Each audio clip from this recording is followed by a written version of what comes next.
Dalam video kali ini, mari kita sama-sama cari tahu tentang seashell, alias kerang laut.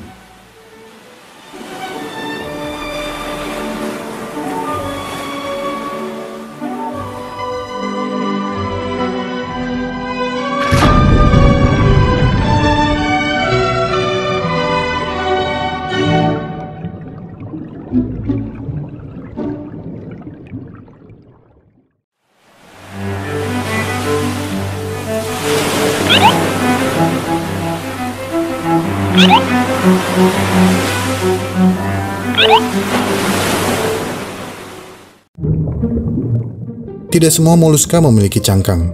Ada beberapa siput laut yang pernah saya bahas di channel ini, dan beberapa masih memiliki cangkang di dalam jaringan mantel mereka, seperti sea hare yang dulu pernah difitnah, atau seperti geoduck yang cangkangnya lebih kecil daripada tubuhnya, sehingga tubuhnya tidak dapat ditarik masuk ke dalam cangkang. Jadi, apa sih tipe-tipe seashells itu? Jika dikelompokkan, ada 4 kelompok utama yang merupakan penghasil seashells di laut. Mereka adalah bivalvia, gastropoda, polyplacophora, dan cephalopoda. Dan bagaimana rupa mereka saat masih hidup? Kita akan bahas satu persatu ya. Bivalvia. Ini yang sering dibilang kerang. Cangkang mereka paling umum terdampar di pantai. Sangat sulit menemukan cangkang mereka dalam keadaan utuh. Biasanya ditemukan sudah terpisah dari pasangannya. Ada lebih dari 1.500 spesies bivalvia. Mereka hidup di air laut dan air tawar. Contoh bivalvia yang populer adalah kerang dara, remis, dan tiram yang baru saja kita bahas. Mayoritas bivalvia terdiri dari 2 cangkang identik yang disatukan oleh engsel fleksibel. Tubuh moluska di dalamnya terlindung di dalam kedua cangkang ini. Cangkangnya terbuat dari kalsium karbonat dan dibentuk berlapis-lapis oleh sekresi dari jaringan mantel. Bivalvia juga dikenal sebagai pelecypoda. Sebagian besar adalah filter feeder. Dengan bantuan insang, mereka menyedot air dan partikel kecil yang menjadi makanan mereka. Bivalvia adalah seafood populer dan pekerja mutiara teladan.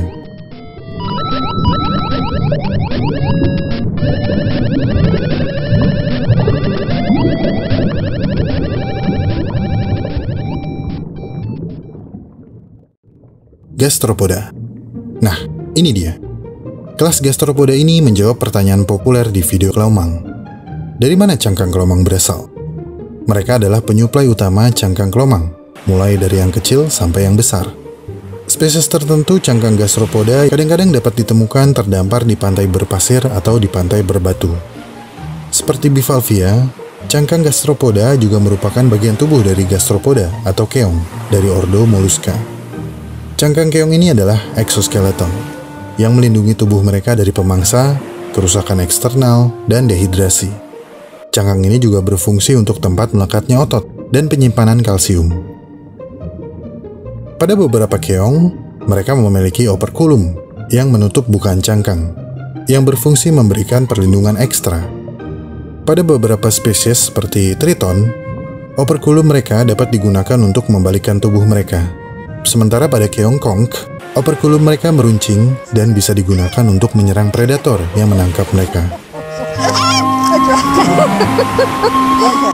Gastropoda bercangkang memiliki bentuk dan ukuran yang beraneka ragam, mulai dari Lithopidae, Matildidae, Obortionidae, dan Omalogiridae, yang merupakan gastropoda terkecil dengan ukuran tubuh dewasa yang kurang dari 1 mm, hingga Syrinx arowanus, yang merupakan keong laut terbesar yang bisa tumbuh sepanjang 91 cm dan seberat 18 kg.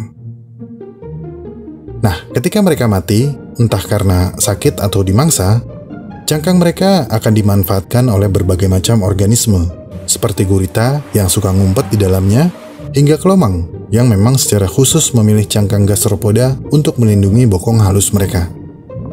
Ada 120.000 spesies moluska bercangkang yang diketahui, baik yang di darat maupun yang di laut. Dengan berbagai macam bentuk dan ukuran, kelomang seharusnya tidak kekurangan cangkang seiring pertumbuhan mereka. Seiring tubuh mereka membesar, mereka akan mencari cangkang gastropoda yang lebih besar. Jadi cangkang gastropoda yang sangat besar pun tetap bisa dimanfaatkan oleh kelomang. Jadi sudah jelas ya teman-teman, siapa yang membuat cangkang kelomang. Semoga rasa penasarannya terjawabkan dengan video ini. Polyplacophora. Ini adalah cangkang atau bagian dari cangkang chiton yang juga sering terdampar di pantai. Cangkang chiton terdiri dari 8 lempeng yang biasanya terlepas tidak lama setelah mereka mati. Dan ini penyebab cangkang mereka jarang ditemukan dalam keadaan utuh. Lempengan-lempengan dari spesies chiton yang berukuran besar dikenal sebagai cangkang kupu-kupu karena bentuknya mirip kupu-kupu. Cephalopoda. Yep, kelas Cephalopoda juga memiliki cangkang. Beberapa keluarga cumi, seperti sotong, memiliki cangkang internal yang besar dan keras, yang dinamakan cuttlebone. Dan ini sering terdampar di seluruh pantai tropis dan subtropis. Bird lovers pasti familiar dengan cangkang ini, karena kandungan kalsiumnya bagus untuk burung kicau.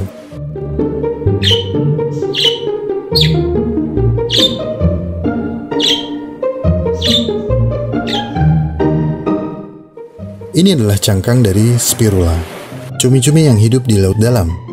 Mereka memiliki cangkang internal yang kecil di dalam tubuh mereka. Cangkang penuh ruang ini sangat ringan, sehingga dapat mengapung dan tersapu ombak ke pantai.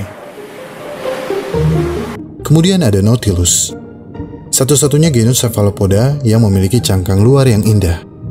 Dalam kondisi yang baik, cangkang Nautilus katanya bernilai jual tinggi. Selain Nautilus, Cephalopoda betina dari genus Argonauta mengembangkan cangkang tipis seperti kulit telur, yang juga terkadang terdampar di pantai tropis. Argonaut sering juga disebut Paper Nautilus, karena memiliki bentuk tubuh mirip Nautilus. Yang terakhir ada cangkang dari kelompok Cephalopoda bercangkang luar terbesar, Ammonite. Mereka telah punah, tapi cangkangnya sering ditemukan di berbagai tempat. Dan jika kamu menemukan cangkang Ammonite, berarti kamu telah menemukan fosil.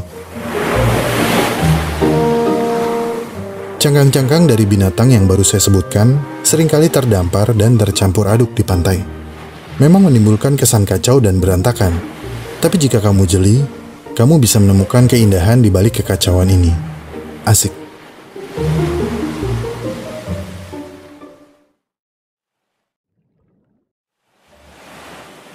Oke. Sebelumnya saya minta maaf sebesar-besarnya karena telah berburuk sangka kepada teman-teman yang menulis komentar dan bertanya, dari mana asal cangkang kelomang? Saya tidak langsung jawab karena saya pikir teman-teman sedang bercanda atau sarkas. Karena saya merasa itu adalah pengetahuan umum. Dan meskipun dalam video kelomang juga ada bagian yang menjelaskan dari mana kelomang mendapatkan cangkangnya, mungkin memang tidak semua orang tahu dari mana asal cangkang kelomang. Dan penjelasan di video mungkin terlalu cepat dan sedikit, sehingga tidak meresap. Semoga dalam video ini teman-teman bisa mendapatkan kejelasan.